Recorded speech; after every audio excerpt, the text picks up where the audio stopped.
Bobde, former Chief Justice of India, my very distinguished colleagues in the Supreme Court, Justice Bhushan Gavai and Justice Abhay Oak,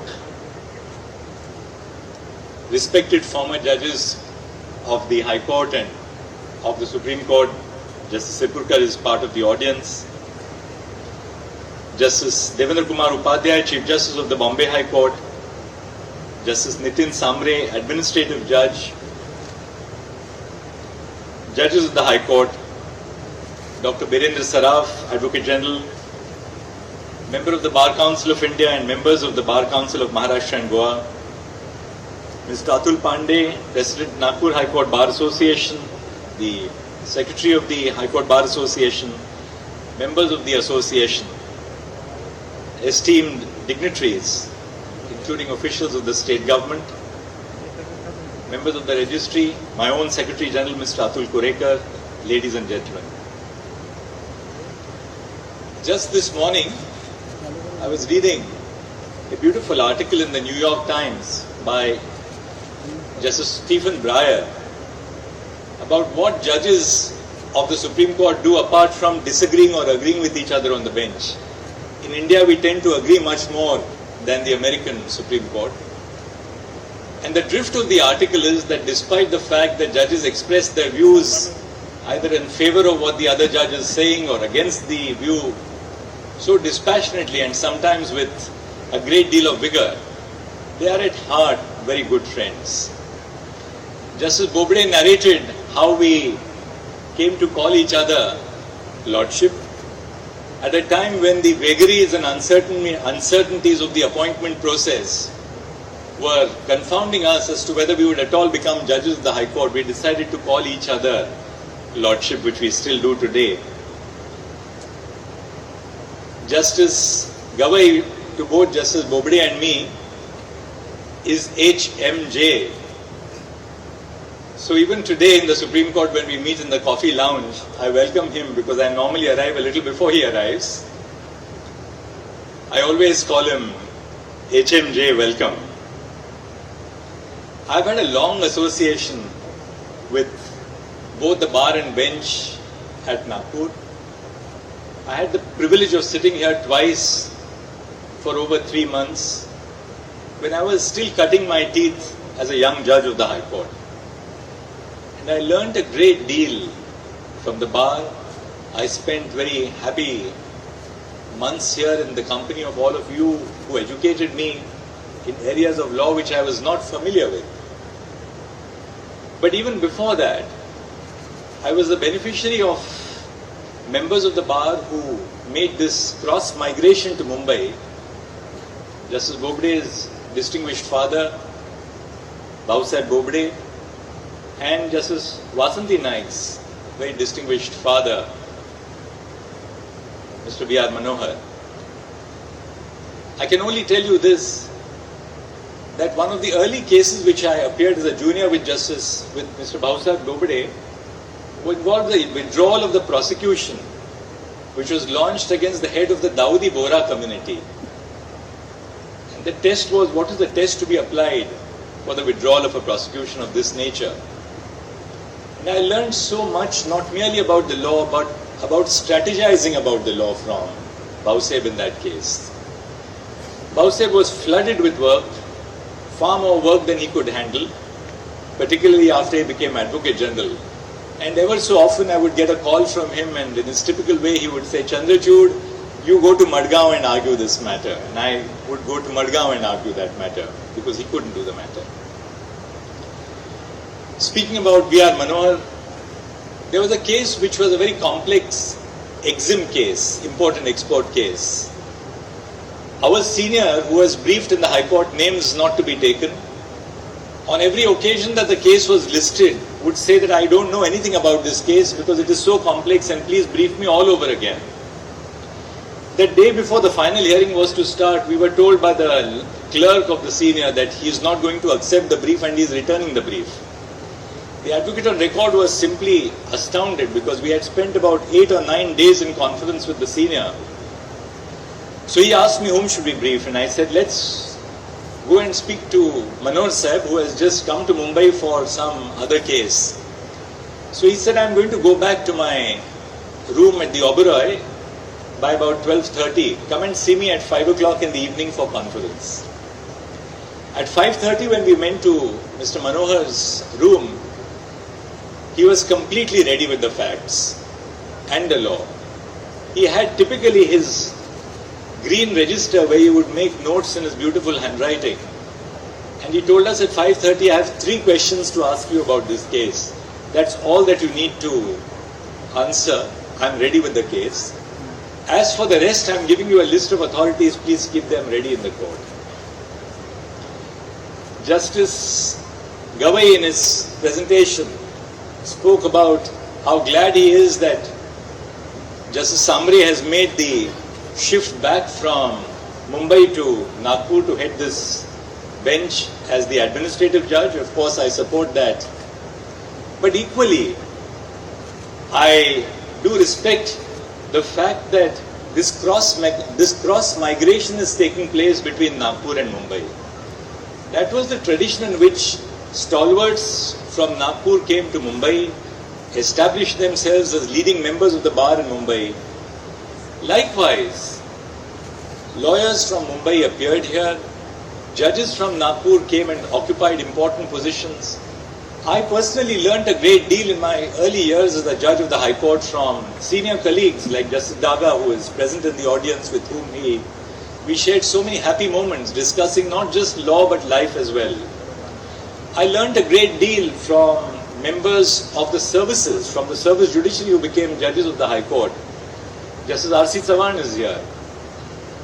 As a young member of the bar who was appointed to to be a judge of the High Court at the raw age of barely 40, I knew little about the district judiciary. But we learned a great deal about the district judiciary in our contact with members of the district judiciary who came to occupy important positions of responsibility in the High Court. So I do believe that this cross-fertilization of ideas, without regard to hierarchy, without regard to status, is crucial to promote the stability of our High Court as an institution. Speaking about Justice Mohta, I can really spend the whole night about sharing reminiscences, but just one last reminiscence and then I'll make a brief presentation on the subject for this evening. I was appearing before a division bench which was presided over by Justice Mohta in a very important case relating to a Sakhar Karkhana. The bench of Justice Mohta and Justice Jhunjhunwala was dead against us. Every time that we appeared before them, they would say, there's nothing in the case. On the last date before Diwali, the matter was called out in chambers before Justice Mohta, and Justice Mohta turned to me and said, well, he said, counsel, would you like to take your chance before another bench? Today is the last date before the Diwali and the assignments will change as they do in Mumbai after Diwali. So would you like to go before another bench? We'll release this from Pathar. So I looked at Justice Mohta and said, my lords, I've argued this case to the best of my ability. I know that your lordship is completely against it. But I'm personally satisfied as a lawyer that I have said all that needs to be said in this case, and your lordships has understood everything that needs to be understood in this case. So I would request you now, please close this case for judgment. I will not take much of your time on the day before Diwali, but please deliver judgment. I understand that your lordships are against me. So the two judges looked at each other, they confabulated, and they said, well, we are also tired at the end of a long term, let us go before another bench. So please don't insist that we write the judgment in this case. So the matter was made departed. I re-argued it before another division bench and succeeded hands down with a full refund of tax. But later, Justice Mohta called me to his chamber and he said, irrespective of what happened in your case before some other bench, I must tell you that when you left the chamber, you grew in our respect because you placed the dispensation of justice above the needs of your own client. And that's what I wanted to begin by sharing with the members of the bar. So all of us have been beneficiaries of this great tradition of Nagpur. So this year I am delighted to be part of the centenary year celebrations of the Nagpur High Court Bar Association. On 6th of January 1940, when this magnificent High Court building was inaugurated, it was described, as Justice Bobde said, by the erstwhile Viceroy as a poem in stone. Even today in 2024, with all the advancements in technology and modern design, this building remains an architectural marvel. It is always a privilege and honor to be here.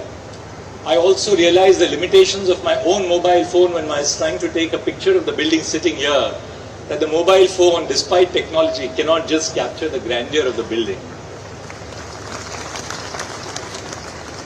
There are some things which you can only absorb and you cannot capture, which is so true to our tradition of meditation, reflection, introspection, and not necessarily of recording everything as we do in courts of law. The Nagpur High Court Bar Association has a unique history of being christened a High Court Bar Association much before the actual High Court was established in 1936. In 1928, almost 8 years before the High Court was established, the Bar Association renamed itself a High Court Bar Association and made fervent demands for a High Court to be set up in Nagpur. In fact, the members of the association not only advanced the demand to set up a High Court in Nagpur, but also to elevate members of the Nagpur Bar as judges of that court. The active and vibrant spirit of the association today is undoubtedly rooted in this rich and dynamic history spanning over 100 years. The Nagpur Bar has given to the country legal stalwarts and judges who have left a deep imprint on our judiciary and the jurisprudence of our courts. Two Chief Justices of India, Justice Hidayatullah and my own very dear friend and elder brother, Justice Sharad Bobde, are products of this illustrious bar.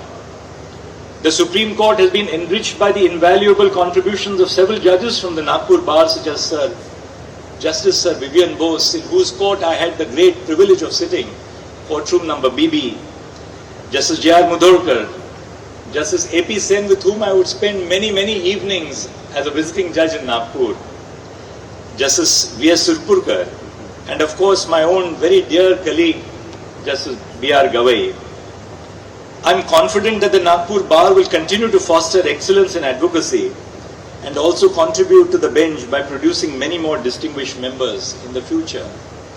I am sure so many of you will be guided by the examples of those who are in your midst, in Mumbai included, and Nagpur. Shri Haryanya is here. But we must also remember people who are unfortunately not with us today, like Justice Vinod Bobde, a lawyer par excellence and a human being par excellence. Bar associations at all levels in our district courts, high courts and the Supreme Court play a significant role in democratizing the courtroom and facilitating the collaborative governance of our courts. They ensure that lawyers, both seniors and juniors, have a forum to express their concerns, suggestions and ideas to collaborate with the government, the bench and other stakeholders. On a day-to-day basis, it is the bar associations, as representatives of the lawyers, who directly engage with the court and the registry. Almost every day when I climb down from the steps of the Chief Justice's court, there would be at least 2 or 3 members of the Bar Association waiting to meet me. There is something so very urgent that they want me to attend to. Lawyers are central stakeholders in the functioning of our courts and active bar associations, such as the Nagpur High Court Bar Association, and they ensure that there is a constant and productive dialogue between the bar and the bench. Although many of us judges have been a part of the bar at different points in time, interactions with the associations ensure that we do not become detached from the everyday realities of our colleagues at the bar. The role of a bar association, however, must not be limited to only advancing the immediate concerns of lawyers. The role extends to a broader institutional responsibility to enhance the functioning of the judiciary and protect the dignity of the court. Bar associations must focus on improving the quality of advocacy at the bar and, more importantly, making our courtrooms more accessible and safe for our citizens. Recently, the Supreme Court took suo motu cognizance of an incident involving the manhandling of a senior advocate and a young lawyer in one of the district courts during a boycott called by the Bar Association not too far from Delhi. You are fortunate that these incidents are not par for the course in Nagpur. The specifics of this incident aside, it is incumbent upon the bar associations to ensure the safety of all the members of the bar when they come to practice before the court. With hybrid hearings, lawyers from across the country appear before courts in different regions. Bar associations must adopt a more accommodative and inclusive approach, ensuring safety and welcoming all the members of the bar who practice before that court. I was pleased to hear about the legal aid project called Nyayadut run by the Nagpur High Court Bar Association to ensure pro bono access to legal resources for persons residing in the villages in the Vidarbha region. I urge the younger members of the bar to contribute to such initiatives. It serves as an opportunity to not only use your premier education and training to secure justice to ordinary citizens, but it is also a way to sharpen your legal skills and advocacy. Similarly, the steps taken by the Nagpur High Court Bar Association to mentor and improve the skills of younger members of the bar by regularly organizing lecture series and study circles must be appreciated. My last act before I left my position as visiting judge at Nagpur to go to Mumbai was to deliver a lecture on international law, which the bar had requested me to deliver. I must also highlight the importance of having an independent bar and, as a result, independent bar associations. The judiciary has time and again risen to the occasion to assert its independence and non-partisanship, a separation of powers from the executive, the legislature, and vested political interests. We must not forget, however, that there is a close link between the independence of the judiciary and the independence of the bar. The bar as an institution is essential to preserve judicial independence, constitutional values, and the dignity of the court. In a vibrant and argumentative democracy like ours, most individuals have a political ideology or inclination. To quote Aristotle, human beings are political animals. Lawyers are no exception. However, for members of the bar, one's highest loyalty must not lie with partisan interests, but to the court and the constitution. In many ways, it is an independent bar that is a moral bulwark to protect the rule of law and constitutional governance. Judgments of our constitutional courts are the culmination of rigorous proceedings, thorough legal analysis, and a commitment to constitutional principle. But once the judgment is pronounced, it is public property. As an institution, our shoulders are broad. We stand ready to receive both praise and criticism, bouquets and brickbats, be it through journalistic pieces, political commentary, or on the social media. But as members and office bearers of bar associations, with years of training and experience, you must distinguish yourself from the lay person while reacting to judgments of the court and engaging in legal discussion. Of late, I have been very disturbed by the tendency of members of bar associations to comment on cases which are pending before the court and of commenting on judgments delivered by the court. You are first and foremost officers of the court, and the dignity and truth in our legal discourse is in your hands. As members of the bar, it is incumbent upon you to communicate the judgments of the court to the public, utilizing platforms such as opinion pieces in newspapers, media appearances, and public lectures. In this sense, the bar has the potential to act as a bridge between the court and the citizens. In fulfilling your role, the bar can effectively translate complex legal concepts and precedents into accessible language for the public, fostering a deeper understanding of our constitutional values and the true purport of our judgments. On many occasions, I have spoken about the need for representation of women in the judiciary and as members of the bar. Statistically, the number of women lawyers practicing across the country has increased manifold over the last few decades. There was a time when you would enter a high court or even the Supreme Court and only see a sea of men. Many female advocates recall a time when they were the only lawyers going through security checks for women, while long queues formed at the men's security check outside the Supreme Court. This situation is radically altered today, with a large number of women not only formally joining the bar, but also setting up a thriving practice. Recently, the Supreme Court designated 11 women as lawyers as senior advocates in one go, signaling the change in the demographic